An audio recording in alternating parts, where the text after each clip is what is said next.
Boa tarde, Paula, e a todos que nos acompanham. Bom, a gente segue acompanhando, né, os ataques agora recíprocos entre Estados Unidos, Israel e Irã. E uma das questões foi justamente o fechamento ali do Estreito de Hormuz, onde passa quase todo o petróleo, boa parte do petróleo do mundo.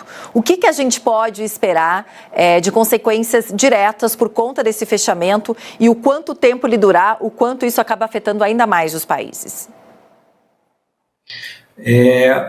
Muito boa pergunta. A região do Golfo Pérsico concentra boa parte dos produtores de petróleo, notadamente Irã, Iraque, Kuwait, Bahrein, Omã, Arábia Saudita, Abu Dhabi, que formam esse cinturão de produção de petróleo que é escoado de forma marítima para o resto do mundo através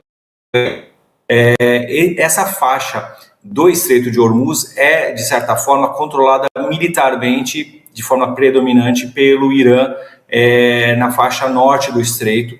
E esse conflito iniciado na sexta-feira, da sexta para o sábado, de forma mais corretiva, ela traz essa tensão maior, porque entre 20% e 30% do petróleo do mundo é escoado, né, produzido no mundo é escoado por aquela região, não só petróleo, mas também outras commodities, fertilizantes que servem para o agro no mundo inteiro, inclusive no Brasil, e vários outros produtos e subprodutos que entram na região do Golfo, como alimentos e etc., e saem. Então, assim, de forma objetiva, quais são os impactos que a gente pode ter de forma global? Amanhã os mercados financeiros do mundo inteiro abrem e a gente deve acompanhar aí com bastante atenção uma maior volatilidade possível do preço do barril do petróleo, que já vinha se encarecendo nas últimas semanas. No final do ano passado ele terminou o ano muito estável na casa dos $60 o barril, e nas últimas 2 semanas ele vinha crescendo em valor na casa dos $70, 72, 73, flutuando.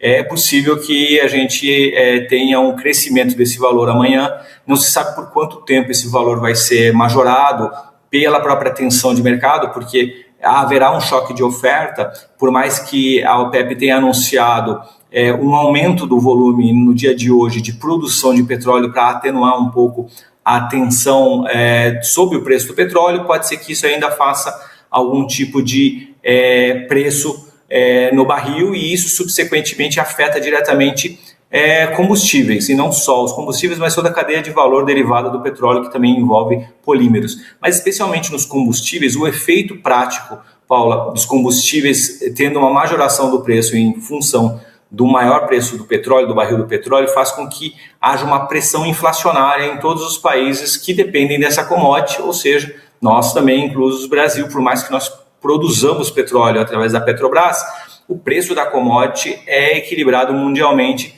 e o petróleo flutua de forma equivalente, né? Então a gente pode ter uma pressão inflacionária, e isso pode, em semanas, começar a desencadear um eventual aumento de preços na gôndola do supermercado, nos combustíveis, em face do aumento do barril do petróleo, se isso realmente se mostrar verdadeiro. Então, isso é um primeiro efeito possível. A gente tem que esperar os mercados abrirem amanhã para ver como é que o mercado financeiro global vai se comportar. Existem outros fatores, mas eu diria que, para nós, no Brasil, os impactos mais imediatos do ponto de vista econômico são o preço do petróleo subindo, que é benéfico por um lado, por nós também sermos produtores, mas eventualmente prejudicial em função do evento inflacionário, e o eventual impacto de insumos oriundos do petróleo, especialmente fertilizantes, que pode afetar o nosso agro. Agora, Beni, você fala do impacto que a gente pode ter, inclusive dependendo aí do tempo desse conflito durar, por conta da questão do petróleo, na nossa inflação, já nos preços dos produtos, nas gôndolas, enfim. A gente está com outro problema muito sério aqui no Brasil, que se chama taxa de juros, né? Altíssima. Muito alta, maior em 20 anos, isso que a gente já tem ali, uma das maiores do mundo todo. Para muitos especialistas, não se tem mais nem motivo para se ter uma taxa nessas alturas. Na última reunião do Banco Central, a promessa era de que, a partir de março, a gente pudesse começar a ver essa redução da taxa Selic, que até o fim do ano a previsão é que fique ali na casa dos 12, 12,5%, 12,75%. Mas se a gente tem alguma modificação na inflação, pode se respingar também na taxa de juros. Você acredita que essa previsão aí do Banco Central a respeito da queda da Selic começar em março, dependendo desse conflito, se ele continuar se ele continuando é ótimo. A gente já está batendo a cabeça aqui com tantas horas ali, né, falando sobre esse problema, esse conflito nessa programação especial. Mas com a continuidade desse conflito afetando a nossa inflação, de alguma forma isso pode acabar afetando também essa previsão do Banco Central a respeito da nossa taxa de juros? Pode, excelente ponto, Paula. Pode sim, não é tão cartesiano, não é tão linear assim, o efeito não é tão correlacional, mas sim os combustíveis pesam bastante sobre o movimento inflacionário e uma inflação mais alta pode fazer com que o Copom, o Comitê de Política Monetária, retarde o corte da taxa básica de juros brasileira, que está no maior patamar em décadas, e além disso a gente tem o maior juro real do mundo, que é inconcebível, mas isso é o segundo maior, salvo engano, que isso caberia aí para uma discussão mais longa em outro capítulo. Mas quais outros ingredientes podem fazer com que a taxa de juros brasileira, a nossa Selic, que impacta o nosso dia a dia, seja mantido nos 15% e não seja reduzido numa próxima reunião do Copom? Pois bem, num movimento de guerra, onde se envolve principalmente uma potência, como é o caso dos Estados Unidos se envolvendo diretamente numa guerra com o Irã, o que acontece globalmente é uma busca de investidores institucionais, grandes fundos de investimento, países, né, fundos soberanos, buscam os famosos portos seguros para investir com o menor risco possível, porque essas crises elas não têm hora para terminar, então você acaba buscando, enquanto investidor, grandes investidores, regiões mais livres de risco. E os Estados Unidos, historicamente, são uma nação considerada livre de risco no mundo, e as treasuries norte-americanas, os títulos do tesouro norte-americanos, tendem a se beneficiar, a depender do que vai acontecer a partir de amanhã com a abertura dos mercados, com os investidores do mundo inteiro recorrendo a títulos do Tesouro norte-americano e eventualmente saindo de países emergentes como o Brasil. O Brasil capturou, Paula, nos últimos 2 meses, recordes após recordes de entrada de recursos de investidores internacionais na Bolsa. Nós batemos, salvo engano, 12 ou 13 recordes, chegando a 191 mil pontos históricos na nossa Bolsa de Valores. Mas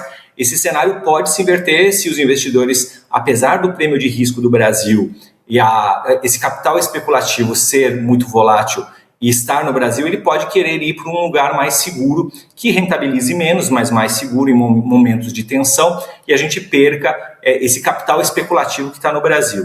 Outro movimento que pode acontecer, o dólar se fortalecer com esse movimento de influxo de recursos, e o dólar mais forte impacta o nosso câmbio, então o dólar pode ficar mais caro no Brasil. Perceba que a gente já tem outros ingredientes. E o dólar mais forte nos Estados Unidos pode fazer com que a previsão de cortes de juros nos Estados Unidos também seja protelada. Tudo isso pode fazer, sim, aí uma série de outras combinações, com que o nosso Copom, o nosso Banco Central, eventualmente prorrogue o corte de juros previsto para março, o que é muito ruim do ponto de vista de crédito para empresas, crédito para pessoas físicas que estão sendo bastante machucadas, bastante prejudicadas com esse nível tão alto de Selic há tanto tempo, mas não há o que fazer. A inflação, ela tem como remédio a taxa básica de juros. Apesar da gente ter um juro real muito alto no Brasil, inconcebível, ainda assim a gente tem uma correlação desse remédio para esse estado mais febril. É como se a inflação fosse um indicativo de febre e a taxa básica de juros fosse o remédio. E a gente tem o Copom tentando fazer esse equilíbrio para que a febre não suba, ou a inflação não suba e volte a um grau de normalidade, para que ele comece a tirar esse remédio, esse medicamento, se assim a gente pode chamar. E aqui eu estou sendo bastante didático para quem nos acompanha entender um pouco melhor essa relação entre inflação e taxa de juros, por que tem essa discrepância. Então, pode sim que a gente tenha o efeito do petróleo, combustível, da taxa de juros sendo impactada não só pelo movimento Brasil, mas internacional. E para fechar toda essa análise, Paula, nós temos um ano eleitoral. E anos eleitorais majoritários, como é o caso do Brasil, em 2026, acabam pressionando também um pouco o cenário econômico em função da desancoragem fiscal. O que isso significa? Governos que estão buscando uma eventual reeleição ou eleger um nome indicado tendem a abrir mais a torneira dos gastos. E num ano eleitoral você tem limite para isso, obviamente até junho você tem limitações de gastos, mas você acaba tendo esse movimento de gastar mais do que se arrecada em ano eleitoral. Eventualmente isso pode fazer com que a desancoragem do cenário posto ao cenário fiscal, ou seja, se o governo atual gastar mais do que arrecada ou sinalizar ao mercado que está gastando mais do que está arrecadando, o mercado pode também precificar isso e fazer com que haja um revés econômico e também uma pressão inflacionária aí na curva de juros brasileira. Então a gente tem muitos fatores e aí a gente precisa acompanhar aí desses vários fatores para tentar compreender para onde que essa nossa economia brasileira e global vai, mas fato é que esse conflito armado entre Irã e Estados Unidos, que já trouxe a reboque Israel, está trazendo também agora, há pouco eu acompanhava que a Arábia Saudita deve revidar ataques iranianos, houve também ataque a um petroleiro no Estreito de Hormuz, ainda não se sabe a bandeira desse petroleiro, então assim, a tensão está subindo, a morte do Ali Khamenei no dia de ontem e a morte do ex-presidente iraniano Ahmadinejad, Mahmoud Ahmadinejad, também estão pressionando esse cenário. Então a esperança, Paula, é que a guerra termine rápido. Mas, de novo, isso é uma esperança, uma expectativa. Se ela se prolongar muito e arrastar mais países, deve se manter, isso deve prejudicar esse cenário de estabilidade do petróleo e correlatos.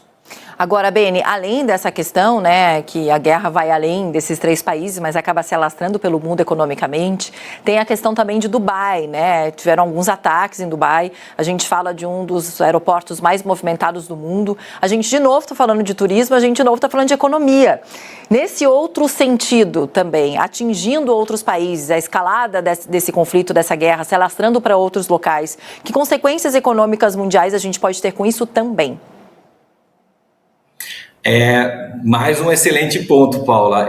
Além da questão turística, você tem a região do Oriente Médio servindo de entreposto para deslocamento de pessoas via aérea para as regiões mais afastadas da Ásia. Então é muito comum quem vai viajar para o Japão ou para a China fazer escala em algum dos países do Oriente Médio, especialmente Catar, Dubai, é muito comum. Então, com um espaço aéreo com voos restritos, salvo engano, as companhias aéreas europeias cessaram voos para aquela região até meados de março, até o final de semana que vem. Então você tem um impacto de deslocamento de pessoas via aéreo, então tem impacto turístico tanto de ida quanto de volta.